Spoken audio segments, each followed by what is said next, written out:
राजस्थान के एक छोटे कस्बे की सीमा पर एक पुराना मकान था जिसे लोग नारायण भवन के नाम से जानते थे। वर्षों से बंद पड़ा वह घर अब आधा झुक चुका था, लेकिन लोगों का कहना था कि रात होने पर उसके भीतर किसी के चलने की आवाजें आती हैं, भारी खींचकर उठाए गए कदमों जैसी। अंजलि, एक स्थानीय पत्रकार, इन अफवाहों की सच्चाई जानना चाहती थी। उसने कैमरा और टॉर्च लेकर घर में प्रवेश किया। दरवाजा हल्का धंसा और तेज कड़क की आवाज के साथ भीतर अंधेरा फैल गया। कमरों की दीवारें पुरानी तस्वीरों से भरी थीं, जिनमें से कई के चेहरे किसी अजीब तरह से घुले हुए दिखाई देते थे, मानो कोई उन्हें मिटाकर फिर से बनाने की कोशिश कर रहा हो। अंजलि ने मुख्य हॉल की ओर कदम बढ़ाए, तभी उसके पैरों तले फर्श हौले से दबा और छत से मिट्टी झड़ने लगी। वह रुकी नहीं, आगे बढ़ती गई। हॉल में एक बड़ी लकड़ी की कुर्सी रखी थी, पूरी तरह टूटी हुई, पर ऐसा लगता था कि कोई अभी अभी उस पर से उठा हो। लकड़ी अभी भी थोड़ी गर्म महसूस हुई।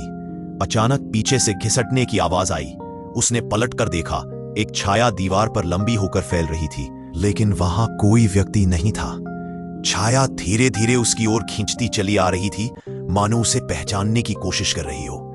अंजलि का गला सूख गया। उसने कैमरा उठाया, फ्लैश मारा और उसी पल छाया बिखर गई, जैसे हवा में घुल गई हो। वह बाहर निकलने के लिए वापस दरवाजे की ओर भागी, लेकिन रास्ता बदल चुका था। जहां पहले गलियारा था, वहां अब एक कमरा था, खाली, लेकिन उसके बीचों बीच एक पुराना झूला हौले हौले डोल रहा था।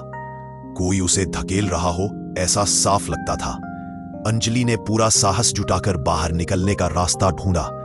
जैसे ही वो बरामदे में पहुंची, उसे लगा कोई उसके पीछे चल रहा है। धीमे कदम पर बेहद भारी। उसने मुड़कर देखने की हिम्मत नहीं की और तेजी से घर से बाहर भाग गई। कस्बे में लौटकर उसने लोगों को अपनी बात बताई, पर सबसे चौंकाने वाली बात यह थी कि उसके कैमरे में घर की कोई भी रिकॉर्डिंग नहीं बची।